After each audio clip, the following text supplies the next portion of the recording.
I'm Leah Lane, an award-winning travel writer and author of Places I Remember, Tales, Truths, Delights from 100 Countries. On this podcast, we share conversations with travelers about fascinating destinations and memorable experiences around the world. Cape Cod, the beachy Massachusetts peninsula, an hour or so from Boston, is a favorite for relaxing by the water with some 560 miles of shoreline and the nearby resort islands of Martha's Vineyard and Nantucket. And you have one of the most well-known summertime travel destinations in the world. The Cape juts into the Atlantic and looks to me like a strong flexing arm. Some people say it looks like a hook. It offers so many charms: quaint villages, seafood shacks, lighthouses, gardens spilling with hydrangeas, ponds and bays, sandy Atlantic Ocean beaches, and lots of fun things to do. We'll be talking about the Cape with Leon Bolivar, Director of Marketing for the stunning Ocean Edge Resort and Golf Club in Brewster, Cape Cod. Welcome, Leon, to Places I Remember. Thank you, Leah. Happy to be here. So, Leon, a major road goes right through the Cape. If you drove it without stopping, how long would it take to go from end to end? So from the Sagamore Bridge to Provincetown will most likely take you about hour 20. Wow, that's a lot of stuff to pack in a very, very short road. Wow. So there are so many things to see and do. Let's start with a few towns worth a stop.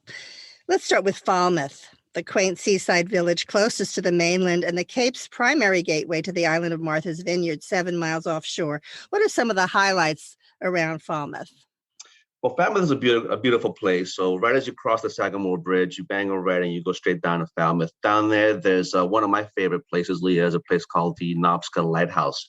This lighthouse dates back to 1829. And if when you think of quintessential New England and Cape Cod, lighthouses always kind of come to mind. So this one is very historic, right there on the water, beautiful, overlook the sea. So that's definitely worth checking out. If you are into biking, we have the Shining Sea Bikeway as well, cutting through Falmouth. It's about 11 miles or so right by the water. So again, very dramatic ocean views, definitely worth seeing. Main Street in Falmouth has all the restaurants and cute little shopping boutiques for you to go in and kind of buy some souvenirs in. So that's very nice. And if wine is more your thing, Cape Cod Winery is down there for you to be able to indulge in some locally grown wine. Nice. Well, also there's Woods Hole. Tell us a little bit about that. Yeah, Woods Hole is a very iconic oceanic institution. So a lot of great things happen out there in terms of studying the ocean and really all that it provides the world, really. And so it's a great institutional hub down there. Great for you to walk down, go down to the harbor, take some pictures, maybe even see a seal or two.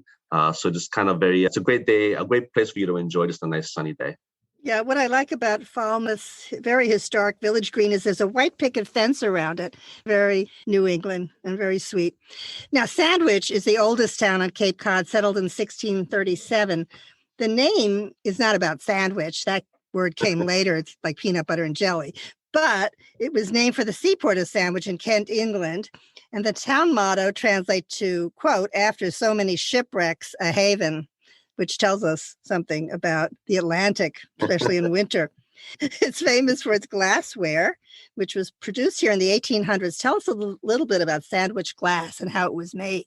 It's actually one of my favorite museums on all of Cape Cod. So when it comes to Sandwich, they're known for two museums, one of them being the Sandwich, obviously, Glass Museum, and the other one being the Heritage Museum and Gardens. So back in 1825, that's when the Boston and Sandwich Glass Company actually relocated to Cape Cod because of the sand was so kind of lended itself nicely to the glass blowing. The great thing about that museum is it kind of takes you through a walking history of the evolution of glass blowing. Every hour on the hour, they also have live glass blowing sessions. So you can actually see glass blower kind of give a demonstration on how they pretty much create these beautiful ornate pieces. I was there recently and he did a whale's tail.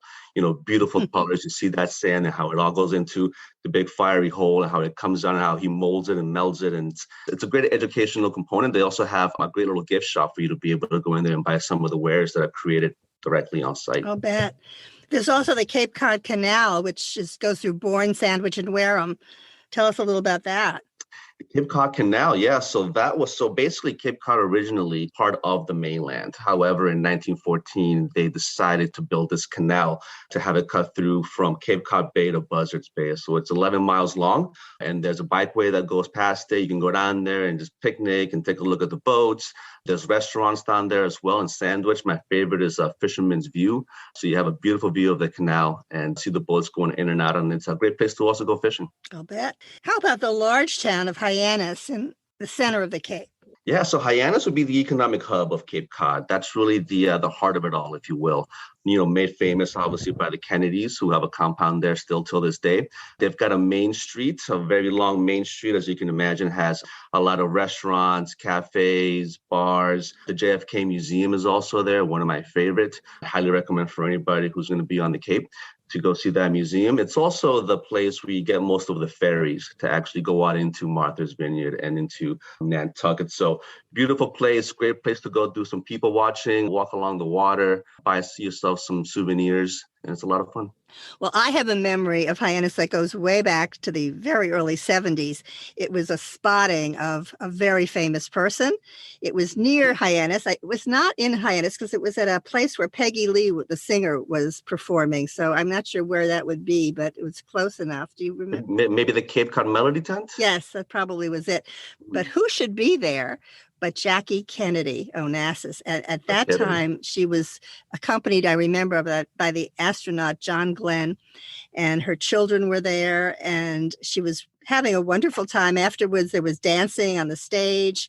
At the end, it was raining, and I went outside to get a car, and I was standing right next to her. It was wonderful. I was thrilled. That's probably one of the best spottings of my life. So that's Hyannis to me.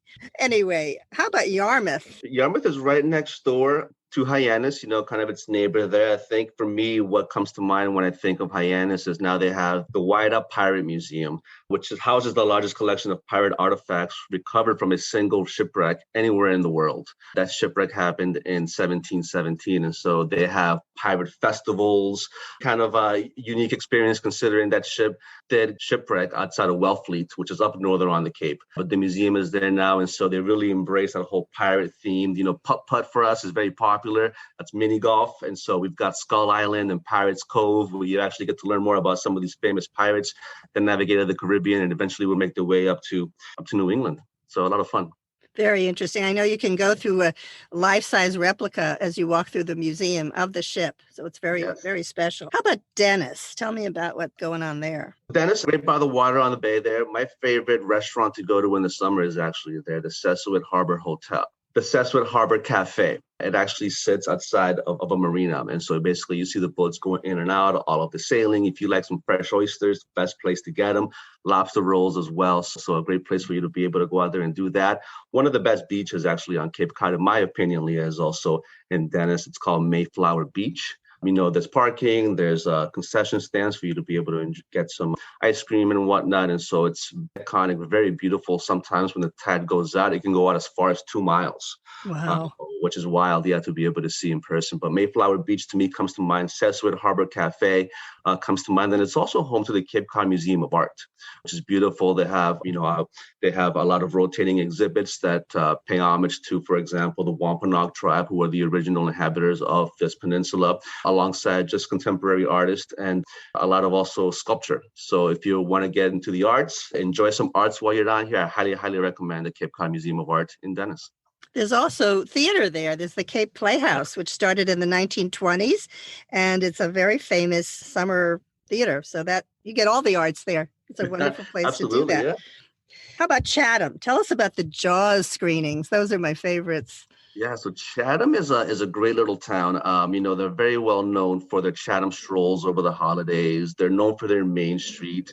One of the major restaurants that you are encouraged to visit is the Chatham Squire. It's the kind of place that has the license plates on the board, all over the walls, and it's just live music. And so it's a lot of fun. They do Jaws showings, on the water, which are also a lot of fun. And so it's a great place for you to be able to kind of walk around, take a look at the Chatham Lighthouse as well, roam Main Street, and then take boat tours as well, over to Monomoy Island and get a nice little excursion and go visit some of the other places around that part of the ocean side of the peninsula. Well, the Cape Cod National Seashore starts in Chatham and stretches all the way to Provincetown, where you have 6 swimming beaches, 40 miles of coastline, lots of dunes. I remember taking a dune buggy around there. There were lots of beach plums and beach grass, and we visited a little shacks on the dunes. It was a wonderful way to see the beach.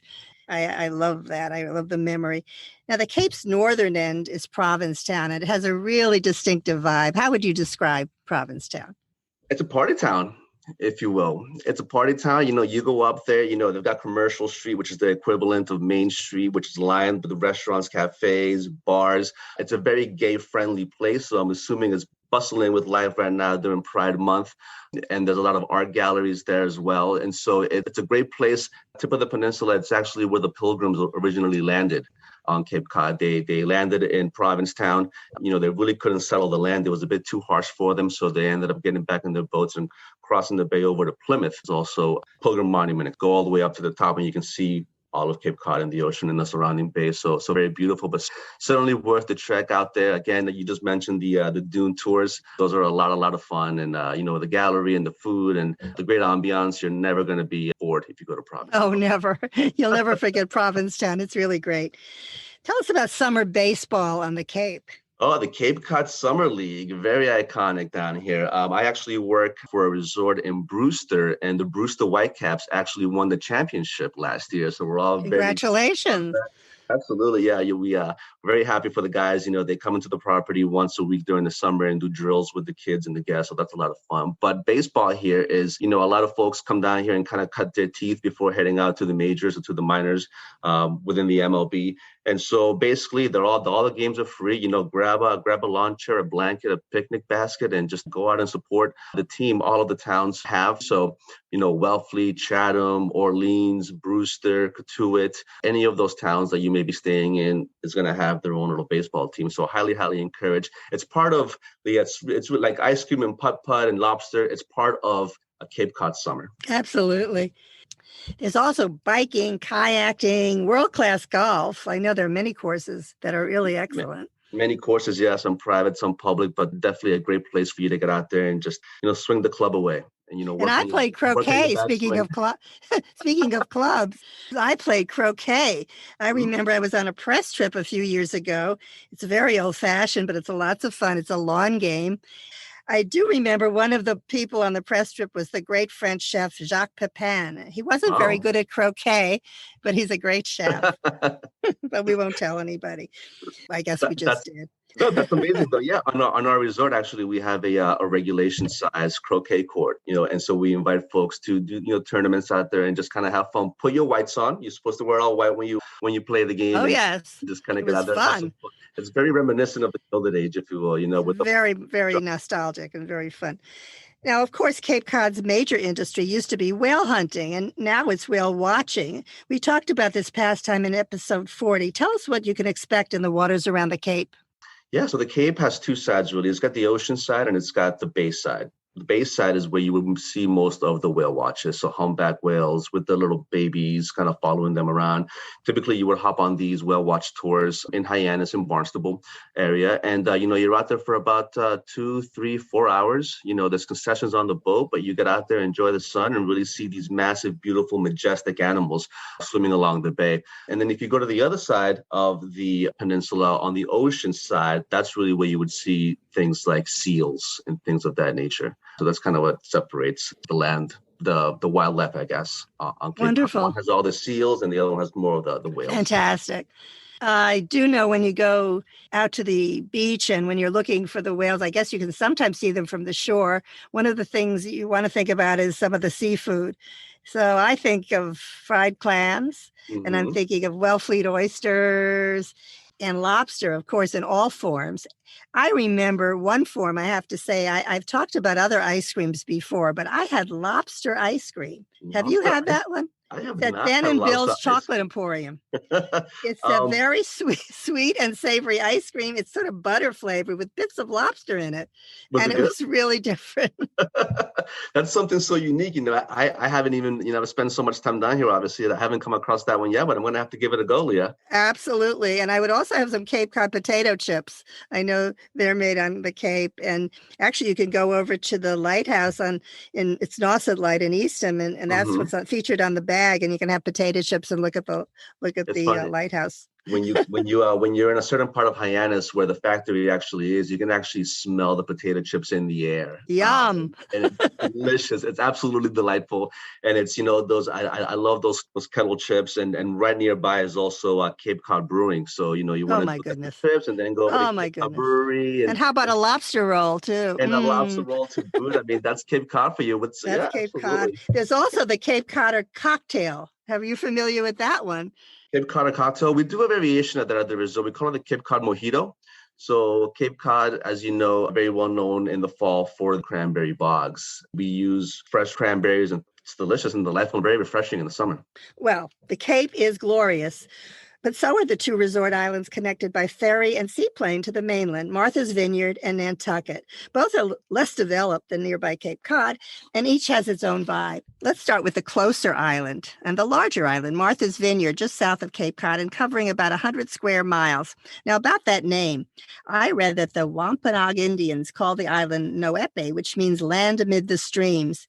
It's thought to be named for either the mother-in-law or daughter of English explorer Bartholomew Gosnold, who discovered it when he discovered Cape Cod. Both of these women were named Martha. In 1641, the island was purchased by colonial businessman Thomas Bayhew. It was settled in 1642 and considered part of New York until 1692. But now it's very much a part of Massachusetts. How would you describe Martha's Vineyard, Leon? Martha's Vineyard is beautiful, very laid back. It's got these two, quote unquote, larger towns, Edgartown and Oak Bluffs. It's just very serene. It's got these amazing cliffs for you to be able to kind of enjoy and soak in that view. The Aquina Cliffs are these cliffs that were carved out by glaciers millions of years ago. And so absolutely stunning. You should, rent a moped and just, go around the island. That's a lot of fun. There's also the Edgartown Lighthouse, which is one of the last 5 remaining on the island that are definitely worth seeing. One of my fun kind of quirky stops, Leah, whenever I go, there's the alpaca farm. They're so cute. They look like llamas, but they're cuter. They really are. And it's definitely one of those things that make a trip out to Martha's Vineyard that much more unique. And then, the movie Jaws in the 80s was actually mainly shot in Martha's Vineyard. And so there's a bridge there that's near where things were shot that people nowadays go and jump off of. And so really? Yeah, so it's actually a lot of fun. And you can actually get a ferry from Woods Hole, circling back to Woods Hole, get a ferry there. It's a quick ride over. Well, Oak Bluffs is one of the towns I love there. It's very charming. It has lots of Gothic revival gingerbread cottages with little accents and brightly colored paint. It's so pretty. I think that's a great place. And there's a carousel there. Tell me a little about that one. You'll see it like right when you get off the ferry, you're in Oak Bluff and you see the carousel right there, old and carousels go so great with an ocean backdrop. It's such a seaside type of thing. So it's actually one of the must as well. Great for photo ops as well. Absolutely. Now, Edgartown, you mentioned it has lots of galleries and cafes, and that's where you come and go from the ferry, right? That's the best place to maybe have dinner before you go on the ferry and sightsee downtown. There's some very nice shops and lovely places to stay. And there's some great restaurants around there as well. Menemsha Beach. Tell me about that. Beautiful, just kind of sprawling beach. Get there early, get a seat, get comfortable and just kind of soak in the rays. It's a beautiful place.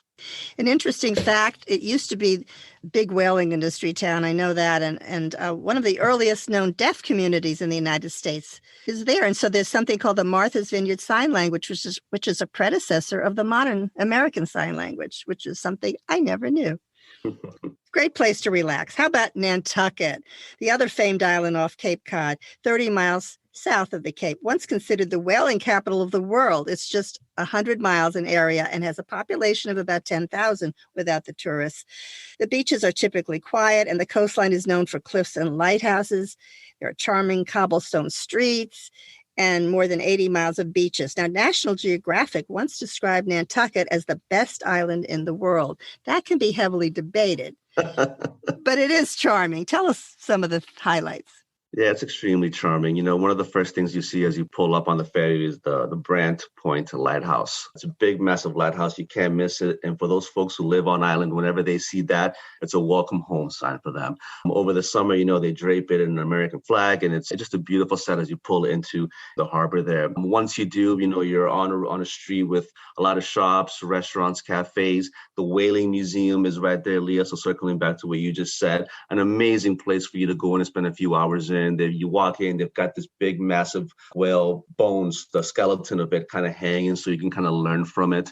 You can take tours with docents and really learn about, what it was that made whaling such a prevalent industry on the island. The Sconset Bluff Walk is also one of my favorites. Again, this is one of those islands where, I recommend you either get a moped or you rent bicycles and just kind of really tour all these sites. The Sconset Bluff Walk, as it sounds, it's a beautiful destination for you to be able to see, the big bluffs, the dunes, go down to the ocean, take the stairs all the way down, and just kind of enjoy a nice afternoon down there. Cisco Brewing, very popular there as well. They've got a big old compound, live music, great food, great place for you to enjoy some of the local beer. And then, the architecture for me, like for you in Martha's Vineyard, I think the architecture in Nantucket is really worth some photos. Absolutely. I know in terms of whaling, Herman Melville, who wrote Moby Dick, never visited the island, but he set it in Nantucket. So that's kind of an interesting fact. Also, there's a Coscata Cotu Wildlife Refuge, where if you want to see some deer, horseshoe crabs, all kinds of local wildlife, that's a nice place to get away. That's a little different from going down the main street. You want to check that one out too with the lobster ice cream. Okay. Yeah, that's true. Lots to do. Actually, there's a famous limerick about Nantucket. So I adapted it a bit. Want to hear it? Absolutely. Okay. There was a gal from Nantucket with a travel list called a bucket, but no place compared to her island so fair. So she tore up the list and said, suck it. That's my ode to Nantucket. I love it. Okay, well, Leon, the name of the podcast is Places I Remember. Will you please share one special memory of the Cape Cod region with us? Absolutely. No, and thank you again for the invitation. So Cape Cod, I've been coming down to this peninsula for pretty much my entire life. My father grew up in South America and migrated to the U.S. in the 80s, and he recalls JFK's Alliance for Progress to strengthen relations with Latin America. And he remembers as a kid receiving these humanitarian packages from the Kennedy administration. And so that for him, really built this admiration for President John F. Kennedy. And so when my dad moved down here, we would always come down fishing every single weekend over the summer off a jetty behind the Kennedy compound. And we would be all the way out in the jetty, the Kennedy compound back then. That was my dad's way of really kind of showing homage or respect to the Kennedy family. And so that's why we always came down to Hyannis and Barnstable. And so for me, coming down as a kid, going fishing off those jetties and then going to the Kennedy Museum and kind of sharing that with my father, to me is very reminiscent of why I love Cape Cod. Never mind also the lighthouses, the fried seafood, the beautiful beaches, the oysters, the dramatic sunsets, the bogs, the putt-putt, the drive-in that we have, and then the Cape Cod National Seashore, which is one of my favorite places on the planet. Make this place very special for me. Wow. Thank you so much for that memory. I'm glad you're back. I think it's a great place to live and a great place to visit. So thank you, Leon Bolivar, Director of Marketing for the stunning Ocean Edge Resort and Golf Club in Brewster, Cape Cod. You really helped bring this glorious region to life for our listeners. Thank you, Leah. I appreciate the time. Thank you. And can I just ask, are you related to Simon Bolivar? I like to say yes. But I don't know. Okay.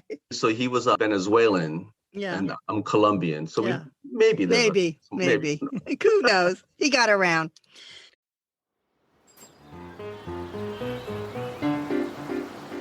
Thanks for listening to our award-winning podcast. We've recorded over 100 episodes of Places I Remember, so follow us on any podcast app. And new monthly episodes are also on YouTube with gorgeous video. My book, Places I Remember, is available in print and Kindle, and I read the audio version. Follow my travel writing at Forbes.com. Contact me at the links in the show notes or on my website, placesirememberlealane.com, and keep making your own travel memories.